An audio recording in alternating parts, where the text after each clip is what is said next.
یہ اسلام پسند صحافی خود کو کہنے والے ٹی وی پر بیٹھ کر کہتے رہے کہ ہاں ہم بھی جانتے ہیں کہ رانا ثناء اللہ منشیات کی تجارت کرتا ہے۔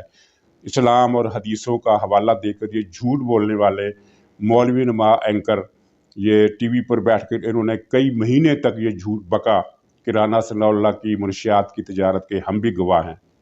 تو یہ سب کچھ اس نے کیا۔ اب وہ سائے اس کے سر پر نہیں رہے، اب وہ چھتریاں اس کے سر پر نہیں رہی۔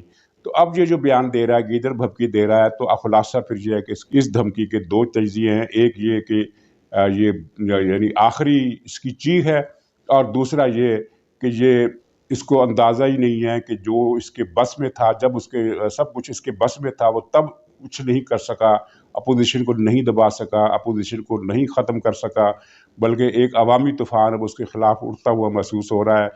یہ بلاول کا جو لانگ مارچ ہے، اس میں اتنی بڑی اجتماعی جو کامیابی حاصل کی ہے، اس کا مطلب صرف یہ نہیں ہے کہ پیپلز پارٹی ریوائیو ہو گئی ہے، بلکہ اس کا مطلب یہ ہے کہ خلق خدا جو ہے وہ تنگ آ کر نکلی ہے، اور پیپلز پارٹی کے حامی تو اس میں تھے، اس میں وہ لوگ بھی تھے جو عمران خان کے تنگ آ کر جلوس میں آ گئے۔ اگر یہ جلوس مسلم لیگ کا نون کا ہوتا تو وہ لوگ اس میں بھی شامل ہوتے۔ عوامی نفرت جو ہے یہ عمران خان کو گھیر چکی ہے، عوام کی بددعائیں اس کے پیچھا کر چکی ہیں۔ اس کا انجام میں پیش گوئی نہیں کر سکتا، لیکن مجھے لگتا ہے کہ اس کا انجام جو ہے وہ اللہ تعالیٰ معاف کرے، وہ کیا ہوگا۔ ہاں، یہ لوگوں کو ڈرا رہا ہے۔ اچھا، اسی تقریر میں یہ کہا، مولانا فضل الرحمان کو فضلوں کے نام سے خطاب کرتے ہوئے کہا کہ میری اور آپ کی عمر جو ہے کسی وقت بھی بلاوا آ سکتا ہے، ہمیں آخرت کی تیاری کرنی چاہیے۔ یہ مولانا فضل الرحمان کو اس نے مشورہ دیا۔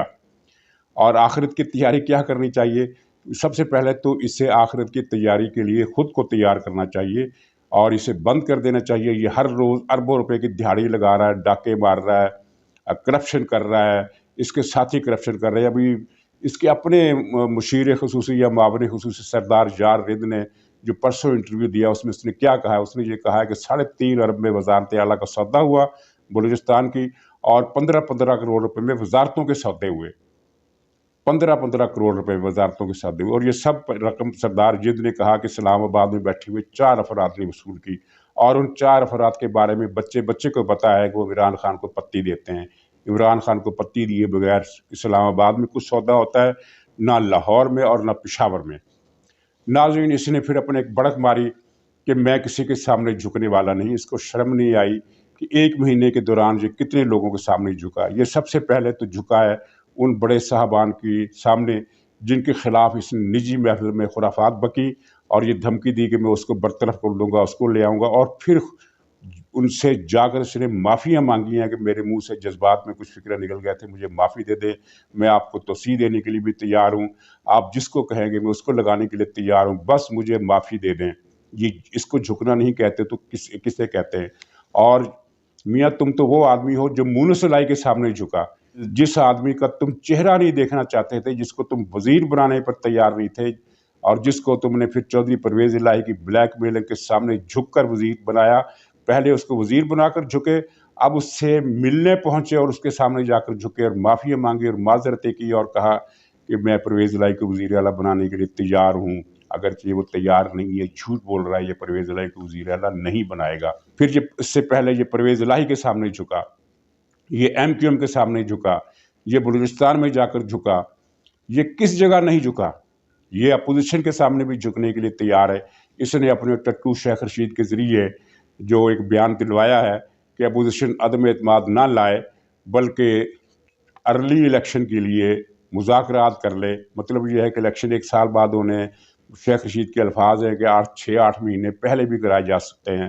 مطلب یہ ہے کہ اپوزیشن مذاکرات کرے، عدم اعتماد نہ لائے، ہم ارلی الیکشن کے لیے مذاکرات پر تیار ہیں۔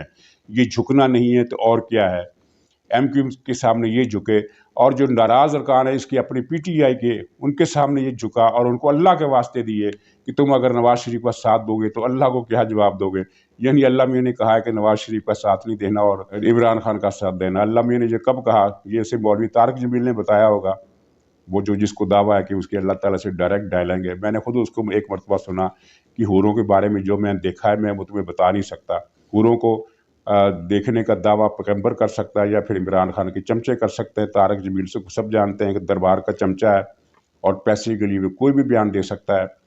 تو اس نے یہ دعویٰ بھی کیا کہ میں یہ کہہ کر کے جیسے یعنی اللہ تعالیٰ کو کیا جواب دو گے، جیسے اللہ تعالیٰ نے مجھے بھیجا ہے، اور یہ اس کی جسارت پہلی نہیں ہے، کوئی دوسرا اگر یہ جسارت کرتا تو اس کا اس ملک میں بہت برا حال ہو چکا ہوتا، لیکن چونکہ اسے فوج اور اسٹیبلشمنٹ اور عدلیہ کی پشت بنائی حاصل تھی، اس لیے اس طرح کی باتیں کرتا رہا۔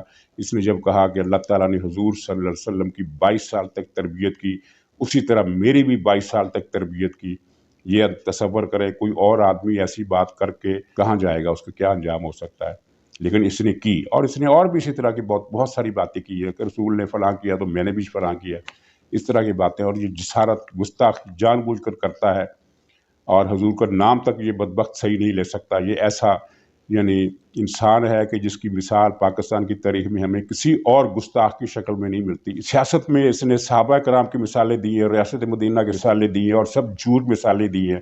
یعنی اس نے جب بھی اسلام کے بارے میں کوئی بات کی ہے وہ توہین کے مترادف ہے، اور اس جلسے میں بھی اس نے توہین کی۔ مثلا یہ کہا، پہلے خوب گالیاں دیں، ڈاکو کہا، چور کہا، پتہ نہیں کیا کیا اس نے بکا، اور پھر آخر میں کہا کہ اس ریاست مدینہ کی بنیاد اخلاقیات پر تھی۔ کیا اس اخلاقیات کی بات کر رہا ہے جس کا اس نے مظاہرہ کیا؟ یہ ہر ایک کے سامنے جھکنے والا، اور پھر یہ کہتا ہے ہم امریکہ کی ڈکٹیشن نہیں لیں گے۔ تو جناب یہ امریکہ میں جا کر کشمیر کا سودا کس نے کیا تھا؟ امریکہ کے حکم پر سی پیک کا بوریا بستر کس نے لپیٹا تھا؟ امریکہ کے کہنے پر اسٹیٹ بینک کو IMF کے حوالے کس نے کیا تھا؟ امریکہ کے کہنے پر بھارت کو سلامتی کونسل کا رکن بنانے کے لیے ووٹ کس کے حکم پر پاکستان نے ڈالا تھا؟ یہ اس نے قدم قدم پر امریکہ کی ڈکٹیشن لی ہے، اور قدم قدم پر اس نے تباہی پھیلائی ہے، اور یہ امریکہ کے حکم پر ہی پاکستان میں ہم جنس پرستی پھیلانا چاہتا ہے۔ آپ نے دیکھ لی ہوں گی تازہ سفارشات حکومت کی، جن پر تنقید بھی ہو رہی ہے، جن کی تشریح میں مزید نہیں کرنا چاہتا۔ تو ناظرین، یہ جو اس کی گیدڑ بھپکیاں ہیں، یہ اس کی آخری چیخ ہیں۔ اور رانا ثناء اللہ نے ایک بڑا زبردست بیان دیا ہے۔ انہوں نے کہا ہے کہ اگر عمران خان سچا ہے، اس کے پاس نمبر پورے ہیں، جیسے عمران خان نے کل بھی کہا اور پرسوں بھی کہا، تو ٹھیک ہے، یہ اجلاس بلا لے اسمبلی کا اور اعتماد کا ووٹ لے لے، کیونکہ اگر آج عمران خان اعتماد کا ووٹ لے لیتا ہے تو اپوزیشن کی تحریک 6 مہینے کے لیے کم سے کم خود بخود ختم ہو جائے گی، مؤخر ہو جائے گی، کیونکہ جب وزیر اعظم از خود اعتماد کا ووٹ لیتا ہے تو اس کے بعد پھر اپوزیشن 6 مہینے تک تحریک عدم اعتماد نہیں لا سکتی۔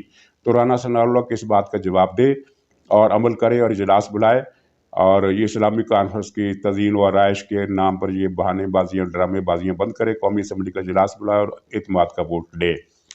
تو ناظرین، اعتماد کے ووٹ لینے سے یاد آ گیا کہ اسپیکر کے بارے میں یہ تجزیے کیے جا رہے ہیں کہ اسپیکر چونکہ نہایت بے ایمان اور بددیانت آدمی ہے اسد قیصر، تو یہ جب اعتماد کی تحریک پیش ہوگی تو یہ اپنی طاقت کا ناجائز استعمال کرے گا، لوگوں کو ووٹ دینے سے روک دے گا، یا گنتی میں غلطی اپنے بے ایمانی کرے گا، جس طرح اس نے اعتماد کے ووٹ کے موقع پر کی تھی۔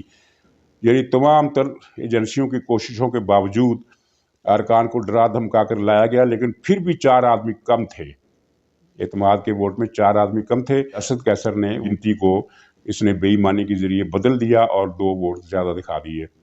تو اب یہ شبہ ظاہر کیا جا رہا ہے، لیکن میری اطلاع ہے اور آپ کو میں بتا دوں کہ اسپیکر کا بھی بندوبست کر لیا گیا ہے، اس کی جرت نہیں ہوگی کہ یہ گنتی میں بے ایمانی کرے، ایسا اس کے بس میں نہیں ہے۔ اور ناظرین، کچھ خبریں اس طرح کی ہیں کہ بلوچستان میں PTI کی قیادت کا صفایا پھرنے والا ہے، اور پنجاب میں مزید لوگ PTI کو چھوڑ کر پیپلز پارٹی میں شامل ہونے والے ہیں، اور مسلم لیگ نون سے رابطہ کر کے معافی تلافی اور وعدے قسمیں کرنے والے ارکان کی تعداد میں اضافہ ہو رہا ہے، لیکن حتمی نتیجہ جو ہے وہ بہرحال تحریک عدم اعتماد کے موقع پر ہی نکلنا ہے۔ تو ناظرین، انتظار کیجئے، اب یہ دن جو ہیں یہ بڑے سنسنی خیز ہیں، اور اس میں جو آپ کو عوام کو اذیت برداشت کرنا پڑ رہی ہے انتظار کی، تو اس کے ذمہ دار چاہے آپ مولانا فضل الرحمان کو قرار دے دیں، چاہے اس بات کو کہ اپوزیشن نے ایک رازداری کا کچھ ایسا نظام بنایا ہے کہ جس کے سسپینس کی لپیٹ میں آ کر عوام کو بھی پریشانی ہو رہی ہے۔ بلکہ میں نے تو بعض لوگوں کو دیکھا ہے کہ وہ اپوزیشن کی قیادت کو برا بھلا کہہ رہے تھے کہ کیا ہمیں انتظار کی سولی پر لٹکایا ہوا ہے۔ تو ناظرین، یہ سولی اب جلد گرنے والی ہے، انشاءاللہ کل پھر ملاقات ہوگی، اجازت دیجیے، خدا حافظ۔